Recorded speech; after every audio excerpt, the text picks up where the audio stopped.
શ્રી તપના તપસ્વીઓની તીર્થયાત્રા અત્યારે આગ્રા સ્ટેશન ઉપર પહોંચી આવેલ છે.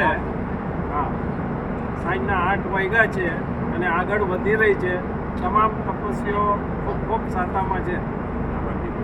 હા, અને ખરેખર તીર્થયાત્રાના લાભાર્થી માતુશ્રી સંઘ માતા મોતીબેન ઝવેરચંદ ગલૈયા પરિવાર, એમનો આપણે સૌ ખૂબ આભાર માનીએ છીએ.